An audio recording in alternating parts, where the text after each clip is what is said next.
fate. Meghan extremely upset as Queen's new move to eliminate Sussexes from King and Queen row. Her Majesty has allegedly intervened to take steps to ensure Meghan and Harry won't become King and Queen.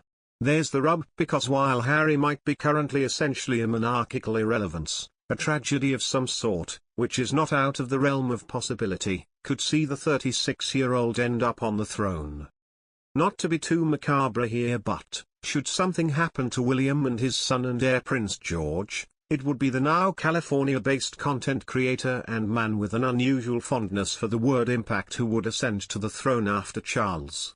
And after Harry? Arise King Archie I.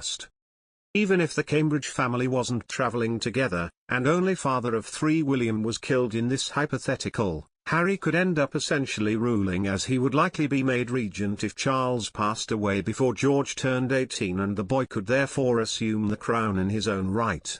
Given Harry and his wife Meghan, the Duchess of Sussex's loud and peak-fueled bombardment of the palace this year, it would be understandable if even the remotest possibility of the monarchy ending up in their hands was something keeping his Gan awake at night.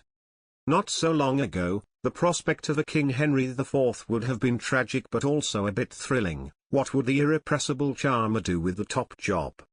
Now, that image is less intriguing and more anxiety-inducing for anyone with an interest in the endurance of the monarchy, because the very notion of the Sussexes taking over would be a bit like two militant vegans being left in charge of a butcher shop. It is by no means guaranteed that the monarchy would survive the Sussexes' stewardship. The royal family has just, barely, scraped through 2021, having miraculously survived the PR travails sparked by the Sussexes flouncing off into the sunset and the ongoing, tawdry fiasco that is Prince Andrew.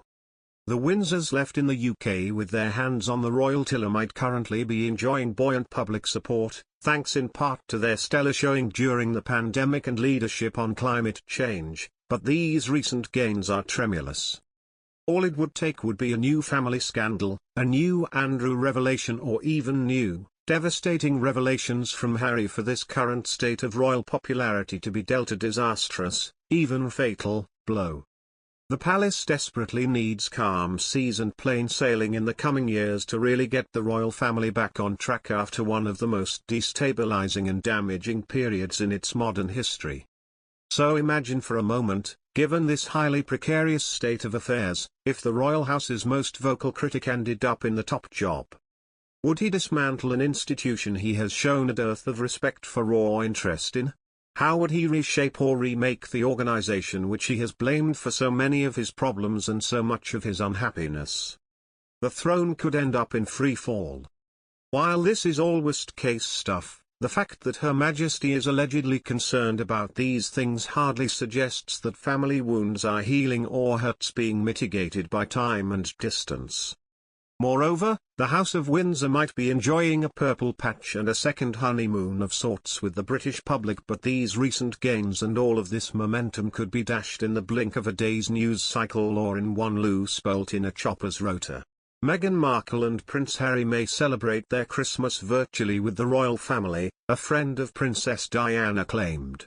Stuart Pearce, Princess Diana's former vocal coach, claimed that the Duke and Duchess of Sussex are extremely extrovert people who would be more than happy to share their American Christmas with the royal family virtually.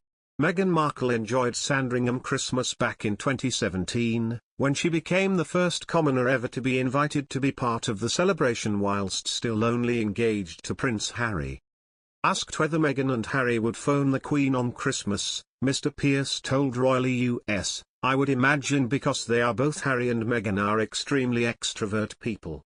They will be really interested in sharing their Christmas in Los Angeles and also being part of the Sandringham Christmas and also being